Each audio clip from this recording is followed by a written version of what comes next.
Chapter 1. A Life Beyond Blueprints. Frank Lloyd Wright was not just an architect.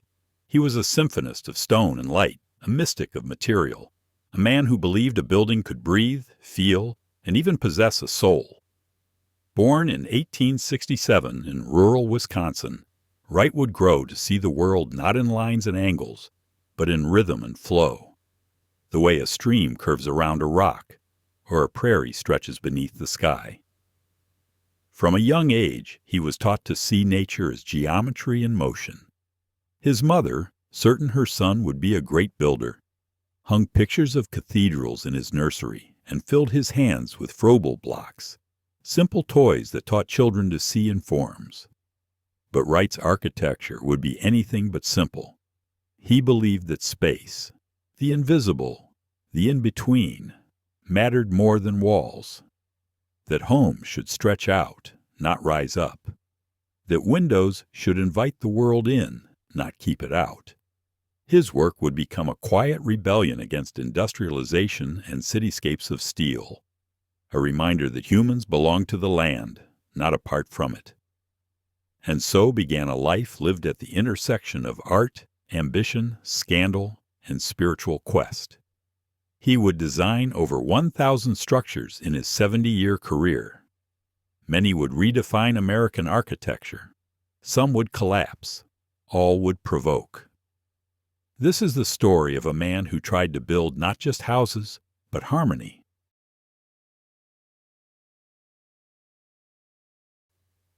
Chapter 2. Roots and Influence. To understand Frank Lloyd Wright, one must first understand the soil he came from, both literal and metaphorical.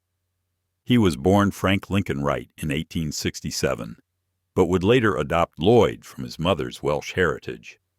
That heritage mattered. It connected him to a lineage of poets, philosophers, and preachers who saw spirit woven through the landscape. The rolling hills of rural Wisconsin shaped him just as much as any textbook. Nature, to young Frank, wasn't a backdrop. It was a teacher, a pattern, a truth. His mother, Anna, was fiercely intelligent and ambitious. Convinced her son would become a master builder, she introduced him to the Froebel gifts, wooden geometric blocks meant to teach harmony through shape. They left a mark. Wright would later say they taught him to see the world as an interlocking set of forms.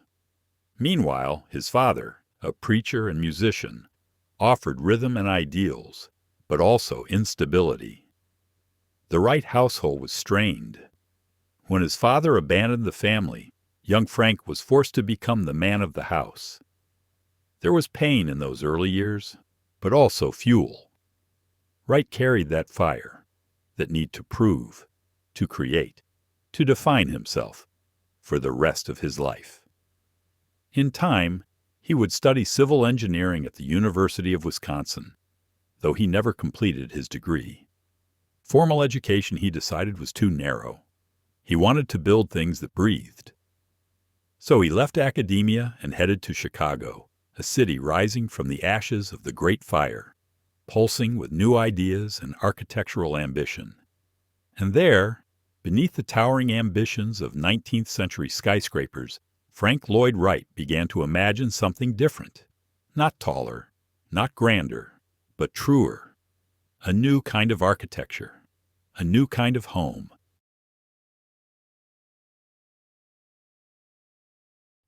Chapter 3. Apprenticeship at Adler & Sullivan, Chicago, in the 1880s was alive with fire and ambition. After the Great Fire of 1871, the city had become a proving ground for modern architecture. Steel skeletons were lifting towers into the sky, and the skyline was transforming into a forest of human ingenuity. Into this world walked a young, driven Frank Lloyd Wright, eager, untested, and full of vision. He found his first true opportunity at the renowned architectural firm of Adler & Sullivan. Dankmar Adler was the practical engineer. Louis Sullivan was the poet of form. Together, they were building America's first skyscrapers, bold vertical testaments to a new century. Sullivan, in particular, left an indelible mark on Wright. His mantra, "Form follows function," became a core tenet of Wright's early education. Sullivan believed that ornament should grow organically from a building's purpose, not be pasted on like decoration. He saw architecture as an extension of natural law, like a tree growing from a seed. Wright absorbed everything.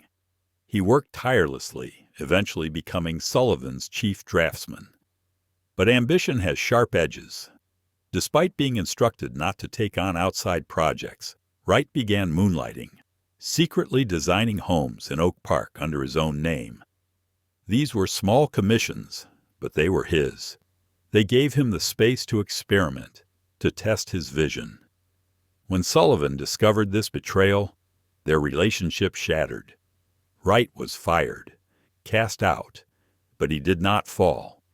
Instead, he set up his own practice, and with it laid the first foundations of what would become the Prairie School.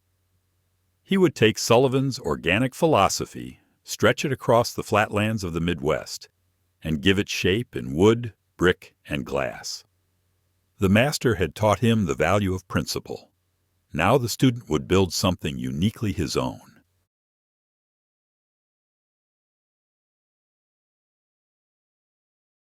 Chapter 4. The Birth of the Prairie School. As the 20th century dawned, Frank Lloyd Wright was ready to leave behind the verticality of the city and begin something altogether new, an architecture of the land, rooted, horizontal, expansive. Inspired by the endless reach of the American prairie, he called it the Prairie style. It was the first truly American architecture. These homes did not rise in European grandeur. Instead, they stretched outward. Roof lines were low and flat, with broad overhanging eaves. Rows of art glass windows hugged the walls. Interior spaces were open, flowing from one room into the next, without the stiff separation of Victorian formality. Wright rejected ornament for ornament's sake. He sought organic unity, a design where every element, from the layout to the furniture, to the stained glass, worked together like the parts of a living organism. At the heart of this new movement was the Willits House, 1901, in Highland Park, Illinois, one of the first fully realized prairie homes. Built around a central cruciform plan, each wing branched out into its own space: dining, living, library, service. This spoke to Wright's love of the pinwheel layout, a dynamic floor plan that rotated rooms around a strong central axis, like limbs reaching out from a tree trunk. Another seminal work was the Roby House, 1909, in Chicago, widely considered the apex of Prairie-style design. Its long cantilevered roof lines, Roman brick masonry, and continuous bands of art glass windows gave the illusion that it was not built on the land, but grown from it. Inside, Wright used built-in furniture to define space without walls, while fireplaces acted as the psychological hearth of the home, the spiritual center. Technically, Wright's approach was revolutionary. He used hidden steel beams to achieve dramatic cantilevers. He integrated modular planning grids into his blueprints, often based on a 4-foot or 5-foot square, which governed everything from window spacing to furniture dimensions. Even lighting and ventilation were designed to be harmonious with the structure, often using clear-story windows and skylights to pull natural light deep into the home. His homes weren't just lived in, they were experienced. In the open layouts, there was motion. In the extended lines, a quiet confidence. And in the earthy materials, there was an invitation to feel at home in the world again. Wright wasn't just designing houses, he was designing a philosophy. A vision for modern American life that placed harmony above hierarchy, flow above formality, and the soul of the individual above societal trend. The Prairie School wasn't a fad. It was a revolution, and Frank Lloyd Wright was its prophet.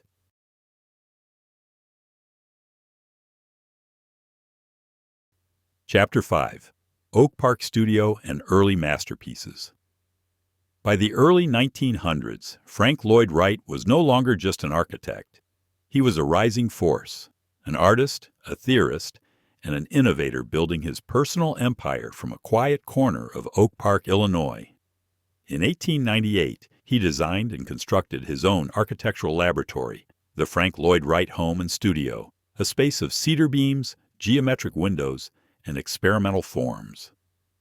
This studio wasn't just where blueprints were drawn. It was where architectural thought was reimagined. A crucible of design that would give birth to some of the most important buildings of the modern era. From this base, Wright and his growing team designed over 125 structures during the first decade of the 20th century. These weren't just homes. They were masterpieces of spatial psychology, material experimentation, and philosophical storytelling. One of the most significant was Unity Temple, 1908, in Oak Park, Wright's first major public commission and one of the earliest examples of reinforced concrete architecture. At a time when concrete was seen as crude and industrial, Wright embraced it as expressive and bold. The structure was monolithic, solid, and monumental, yet inside, the sanctuary felt intimate, warm, and acoustically alive. He placed the sanctuary at the heart of the building above the entry level, creating an experience of processional elevation, a spiritual journey from darkness into light. The interior used modular geometries, built-in lighting fixtures, and yellow-green glass to create a soft, celestial glow. This was no Gothic cathedral. This was a temple to modernity, to clarity, to human dignity. Another marvel of the era was the Dana Thomas House, 1902, in Springfield, Illinois, a sprawling residence where every detail was Wright's own. The windows, the carpets, the furniture, even the vases. The entire structure operated as a single organism of light and form, with elongated horizontal planes and butterfly-inspired stained glass windows casting multicolored reflections through the space. Wright's process during this period was rigorous and personal. He would sketch extensively by hand, often in bursts of intuitive inspiration. Then, using gridded drafting paper, he and his apprentices would develop the plan with exacting precision, ensuring every window beam and built-in aligned with a consistent modular rhythm.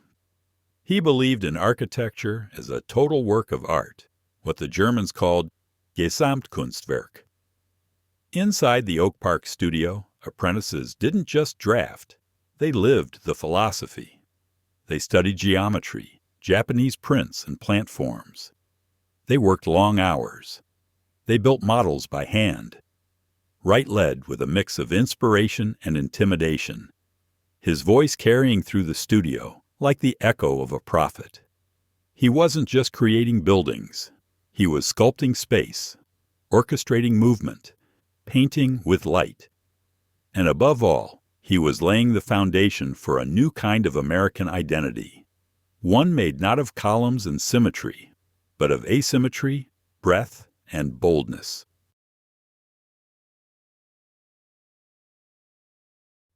Chapter 6. The Scandal and Exile. For all his architectural brilliance, Frank Lloyd Wright was never immune to the chaos of personal life. And in 1909, that chaos came crashing through the front door. At the height of his Prairie School fame, Wright did the unthinkable for early 20th century America. He left his wife, Catherine, and 6 children to run off to Europe with Mama Borthwick Cheney, the wife of one of his former clients. It was a scandal of enormous proportions. Newspapers pounced. Clients vanished. His name was smeared across headlines not for architecture, but adultery. Wright didn't care, or at least he claimed not to. He and Mama traveled to Europe, where he spent a year immersing himself in the great works of the continent, Roman ruins, Renaissance cathedrals, and the emerging Art Nouveau movement. But it wasn't European architecture that influenced him most. It was the freedom to create, to love, to think without constraint.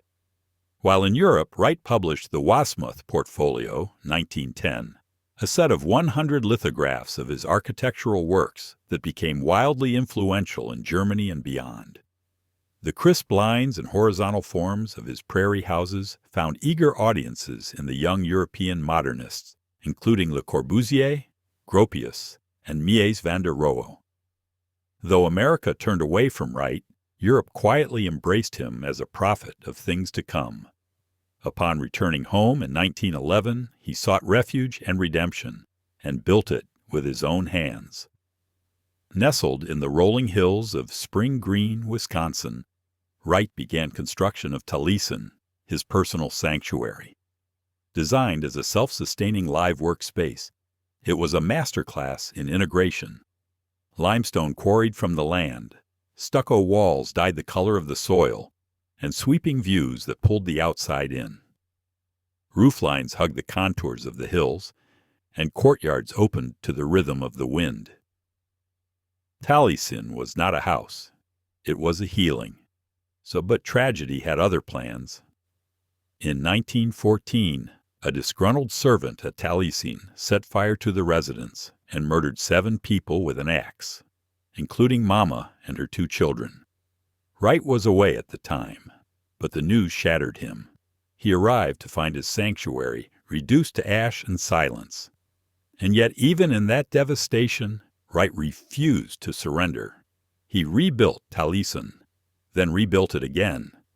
The house became a symbol of resilience, transformation, and obsession, ever evolving, never truly finished. Technically, the post-fire versions of Taliesin were experimental in structure. Wright used local stone and timber and experimented with passive ventilation techniques, radiant floor heating, and intricate light modulations through layered windows and open plans. The building bent with the landscape rather than against it, an early precursor to what would later become site-specific design. The scandal nearly ruined his career. The fire nearly ended his life. But Taliesin, battered, reborn, and alive, became the embodiment of Wright's philosophy. From the ashes of ruin, we build again, closer to truth and closer to the land.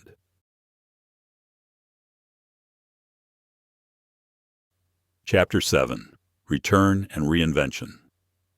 The Japan Years and the Imperial Hotel. After the devastation of Taliesin and the suffocating glare of American scandal, Frank Lloyd Wright turned to the east, to Japan, a place he had long admired from afar. For years he had studied Japanese woodblock prints, drawn to their flattened perspective, rhythmic simplicity, and spiritual quiet. Now, in the wake of loss, Japan offered not only aesthetic inspiration, but escape, a chance to begin again, and to prove his relevance on the world stage. In 1916, Wright accepted a monumental commission to design the new Imperial Hotel in Tokyo, a grand cultural statement commissioned by the Japanese government to impress Western dignitaries and symbolize the nation's modernization. It was a bold task for a foreigner. The ground was unstable. The climate was extreme. Earthquakes were inevitable. Wright embraced the challenge. Instead of fighting the earth, he designed with it. He floated the hotel's foundation on a bed of interlocking concrete slabs, a primitive form of seismic base isolation, decades ahead of its time. He used a cantilevered structural system, reinforced concrete blocks, and interstitial spaces to absorb shocks and prevent collapse. The building was a masterwork of seismic design, but it was also a poem, one that blended Eastern restraint with Western innovation. The facade mixed Oya stone with geometric patterns. Inside, reflecting pools, sculpted terracotta ornamentation, and stylized lotus motifs created a tranquil atmosphere of cultural fusion. The central lobby featured soaring vertical piers and intricate leaded glass windows that filtered light like a forest canopy. No detail was accidental. Every line whispered of balance. When the Great Kanto earthquake struck in 1923, leveling much of Tokyo, the Imperial Hotel famously survived. Newspapers called it a miracle. Wright called it proof. "It stood because I built it as nature builds," he said, "and nature does not collapse." The Japan years reshaped Wright's thinking. He saw in Japanese architecture what he had always sought: a reverence for space, a sensitivity to light, and a minimalist approach that allowed the spirit to breathe. After the Imperial Hotel, Wright returned to America with renewed purpose and validation. His career, once derailed, was now back on track. He was no longer just the father of the Prairie School. He was now a global architect, one who had learned to let stillness speak through stone and glass.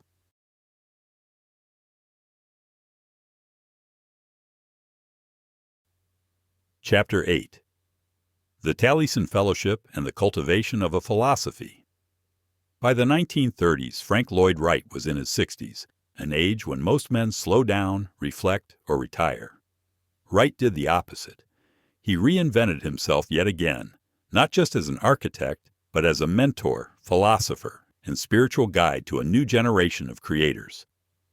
In 1932, amidst the Great Depression, he founded the Taliesin Fellowship, a radical experiment in architectural apprenticeship and communal living.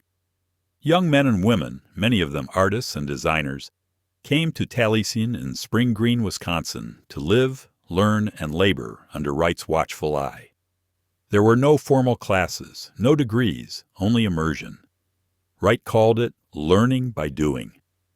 Apprentices studied architecture not through books, but by tending gardens, cooking meals, building walls, and sketching under sunlight. Mornings were for work, afternoons for design, evenings for conversation, music, and lectures. It was as much a way of life as it was a curriculum, rooted in nature, self-reliance, and creative harmony. The philosophy behind the fellowship mirrored Wright's architectural beliefs. Organic architecture, the idea that design should arise naturally from its environment and express the inner life of its inhabitants.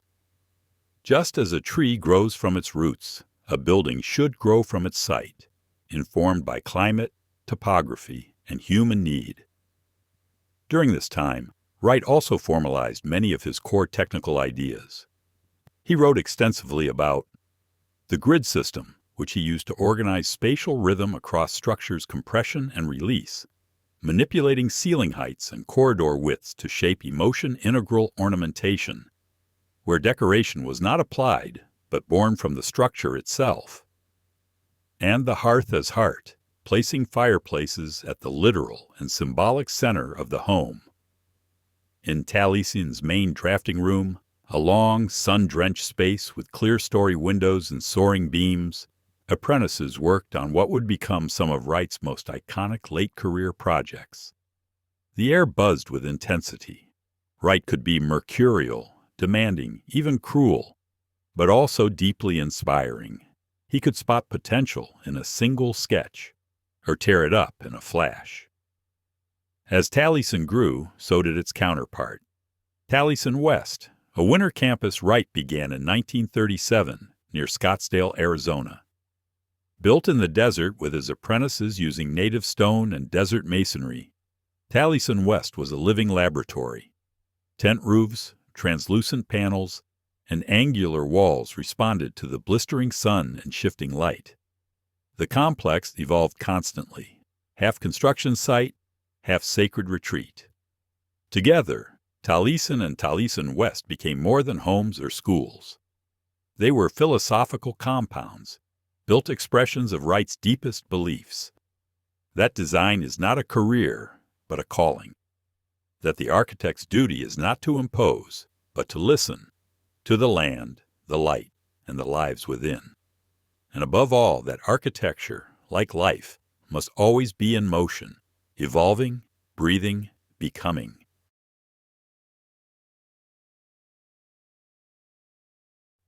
Chapter 9. Falling Water. Architecture in harmony with nature. It began, as many of Wright's masterpieces did, with a bold idea and an even bolder client. In 1935, Edgar J. Kaufman, a wealthy Pittsburgh department store magnate, asked Frank Lloyd Wright to design a weekend retreat on his family's wooded property in the Pennsylvania mountains. The land was wild and serene, known for its cascading waterfall along Bear Run. Kaufman expected a home with a view of the waterfall. Wright gave him something else entirely, a house above it. Fallingwater, completed in 1939, is perhaps the purest expression of Wright's philosophy of organic architecture.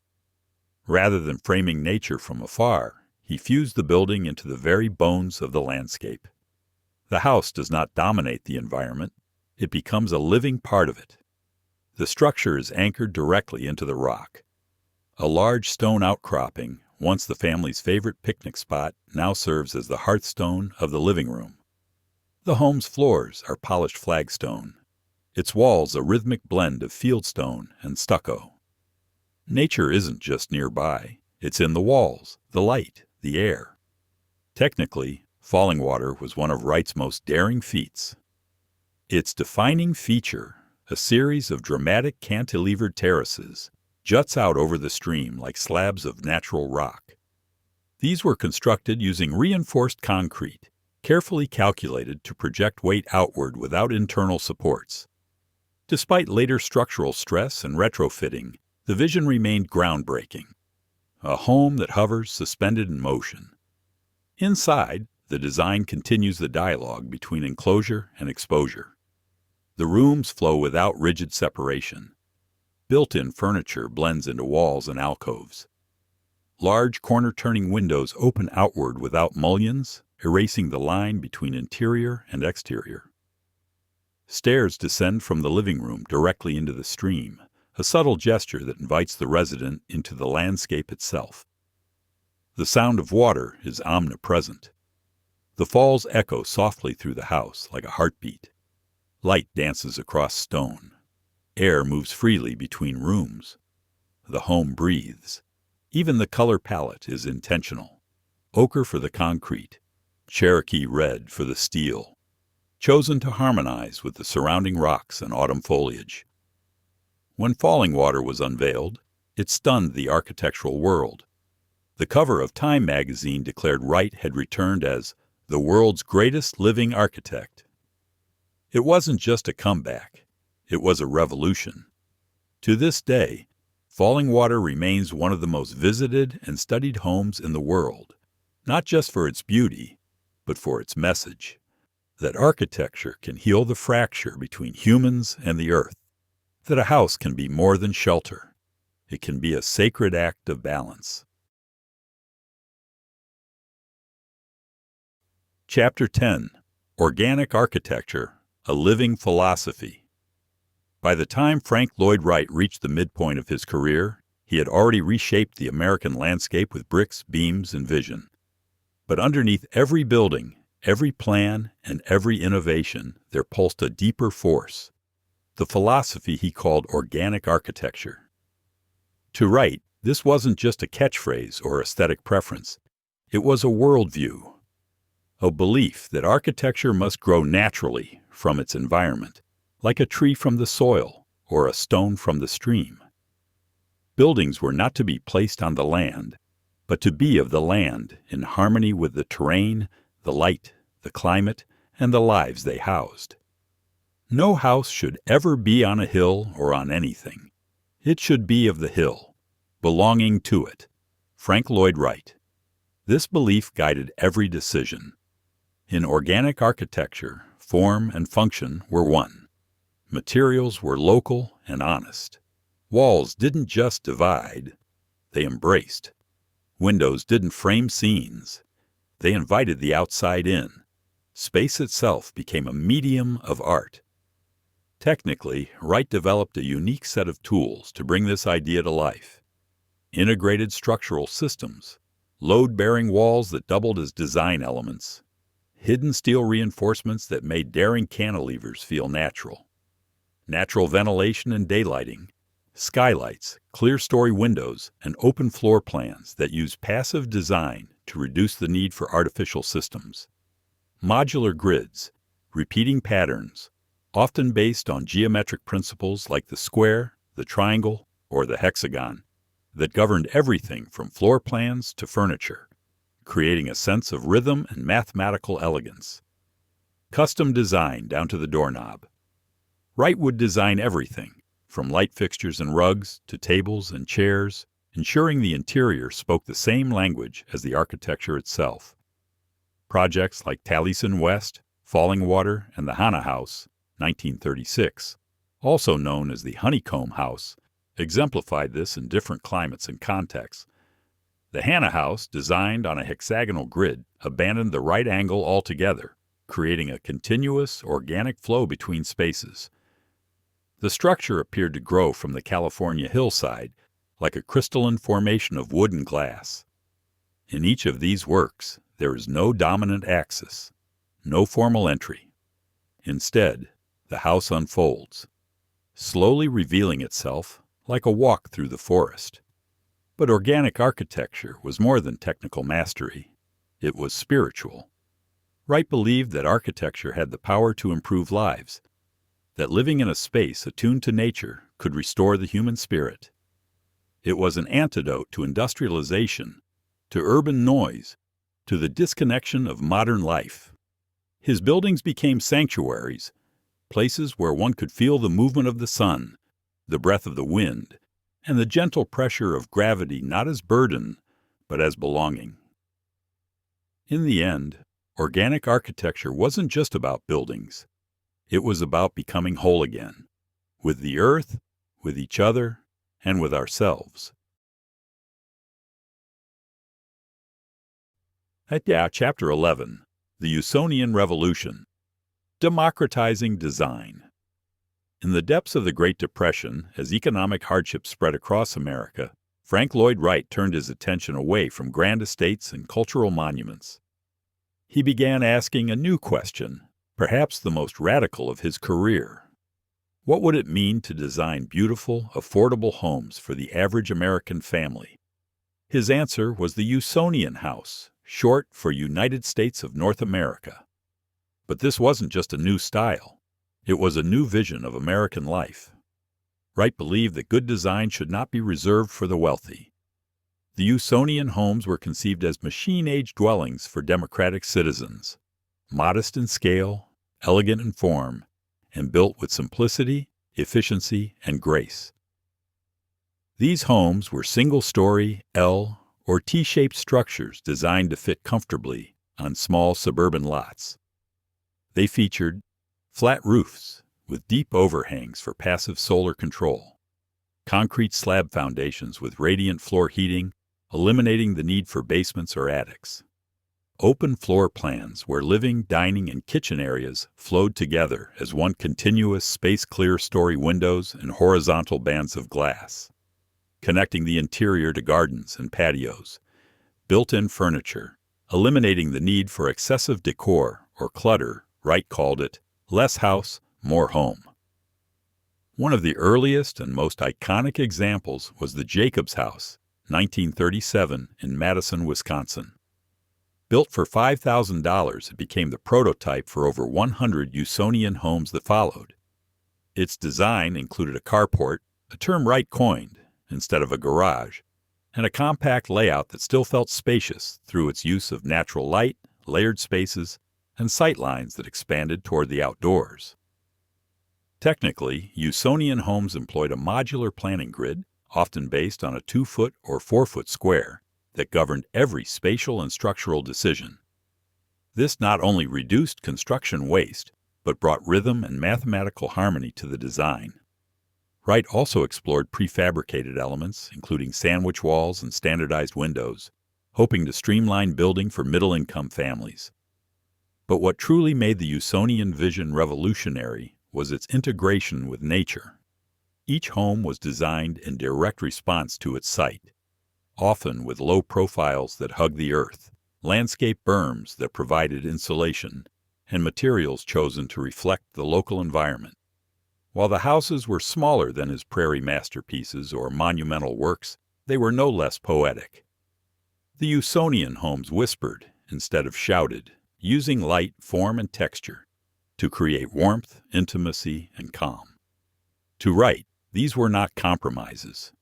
They were clarifications, expressions of his belief that elegance could come from economy, and that living beautifully should be a birthright, not a privilege. "The small house is the true problem of architecture," he wrote. "It is not a problem of money, but of sincerity." Though the mass-produced Usonian dream was never fully realized, the ideas behind it, open plans, passive solar design, simplicity, and site sensitivity, laid the groundwork for generations of modern architects and influenced everything from suburban design to the green building movement. Wright wasn't just designing affordable homes. He was designing a new American dream, one rooted not in excess, but in harmony. Chapter 12. Broadacre City and the Dream of a New America. For all his focus on individual homes and spaces, Frank Lloyd Wright was never content to limit his vision to walls and roofs. He believed architecture was a tool not just for shelter, but for shaping civilization. And in the 1930s, as cities grew denser, louder, and more industrial, he proposed an idea so bold it bordered on utopian: a complete redesign of the American way of life. He called it Broadacre City. Unveiled in 1932 and detailed in his book The Disappearing City, Broadacre was Wright's response to the ills of urbanization. He believed cities had become dehumanizing machines, too vertical, too congested, too detached from nature. In their place, he imagined a decentralized, semi-rural society in which each family would have an acre of land and the tools to live independently. The city, as most knew it, would dissolve into a grid of small, self-sufficient communities, interconnected by highways, radio towers, and electric power lines. Each citizen would have a personal car or small aircraft, allowing complete mobility access to open space, gardens, and local food production, a telecommunication network connecting homes to educational and civic resources. Minimal government replaced by cooperative structures and individual autonomy. Broadacre wasn't just a blueprint, it was a manifesto. Wright's declaration that democracy must be lived physically, not just politically. He believed that space, light, and land were essential to human dignity, and that the industrial city robbed people of these basic rights. In 1935, he even built a detailed 12-foot by 12-foot scale model of Broadacre City with his apprentices at Taliesin. The model featured houses, schools, farms, factories, civic centers, and transit routes, all laid out across a vast green landscape. It toured museums across the country, sparking debate, admiration, and controversy. Technically, Broadacre was informed by many of the ideas Wright had already developed in his architecture. The Usonian home as the building block of society, passive solar orientation to reduce energy dependence, a focus on modular systems, prefabrication, and material economy, seamless integration of infrastructure and environment. But Broadacre also reflected Wright's contradictions. Though deeply democratic in spirit, the plan was also deeply individualistic. It relied on widespread car ownership, vast tracts of land, and a degree of autonomy that many critics deemed unrealistic in a modern world. Yet even today, traces of Broadacre can be found in the suburban model of America, the emphasis on private property, the highway networks, the move away from dense city cores. But what Broadacre offered, and still offers, is a question more than an answer. What kind of world would we build if we began not with industry or commerce, but with the individual human spirit? To Wright, cities were not the future. Freedom was, and freedom meant space.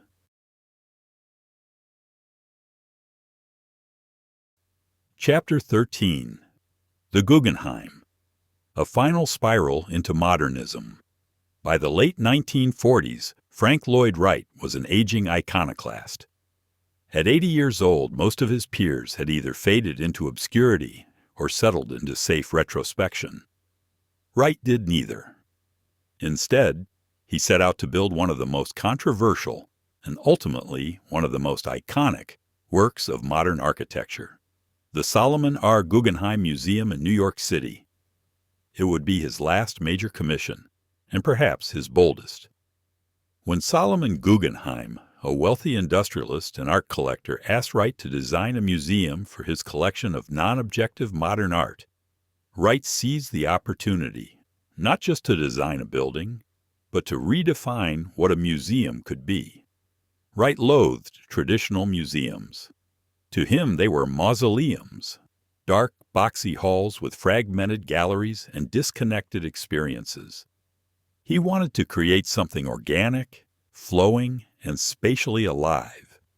The result was a radical concept, a continuous spiraling ramp that coils upward around a central atrium, topped by a glass oculus that bathes the space in natural light. The entire building is a sculptural expression of movement, not just of form, but of experience. "No longer shall the visitor climb up and down stairs," Wright said. "He will be gently led from one level to another by a continuous ramp." Technically, the Guggenheim was a marvel of engineering.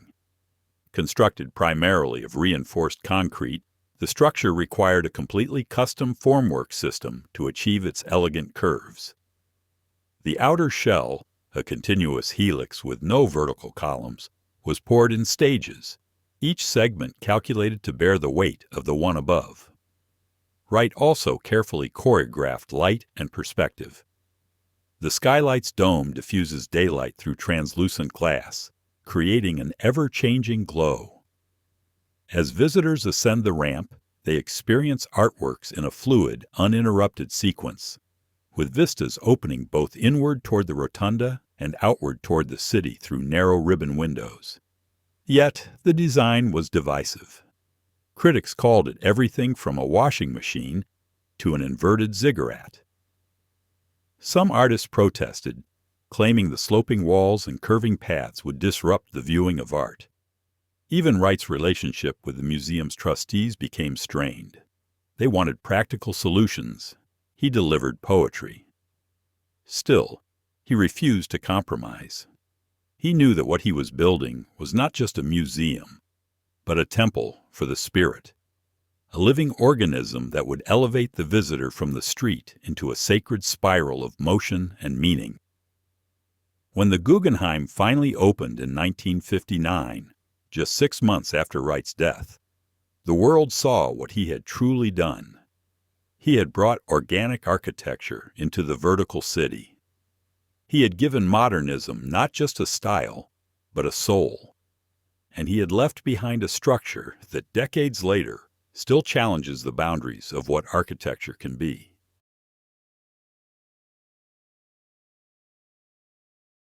Chapter 14, Legacy and Controversy. The man behind the myth. By the time of his death in 1959, at the age of 91, Frank Lloyd Wright had designed over 1,100 buildings, of which more than 500 were completed. He had worked for 7 decades, a lifespan that stretched from the horse and buggy age to the dawn of space travel. Yet for all the walls he built, Wright himself remained a paradox, equal parts genius and egotist, visionary and provocateur. His architectural legacy is indisputable. He redefined the American home, reimagined the relationship between buildings and nature, and created spaces that breathed, flowed, and responded to life. He introduced the world to open floor plans, passive solar design, integrated furnishings, and cantilevered structures that seemed to defy gravity. His influence spread across generations, from the mid-century modern movement to the environmentally conscious designs of the 21st century. But Wright's personality was as bold and divisive as his buildings. He was fiercely individualistic. He disdained architectural schools, rejected traditional formalism, and criticized nearly every major contemporary of his time. "I don't believe in teachers," he once said, "except nature." He referred to himself not just as an architect, but as the architect, calling his work the cornerstone of the true American architecture. His charisma was magnetic, but his relationships were volatile. Apprentices at Taliesin spoke of him with both awe and exhaustion. He could be warm and inspiring, or cold, dismissive, and tyrannical. He demanded loyalty, obedience, and total immersion in his vision. For many, being near Wright was like standing next to a bonfire, illuminating, but at times overwhelming. He was also no stranger to scandal. His personal life was marked by affairs, financial troubles, lawsuits, and at times, public disgrace. He declared bankruptcy more than once. His style went out of fashion more than once. Yet he always returned, often reinvented, always defiant. Critics sometimes accused him of being impractical, ignoring client needs, or sacrificing function for form.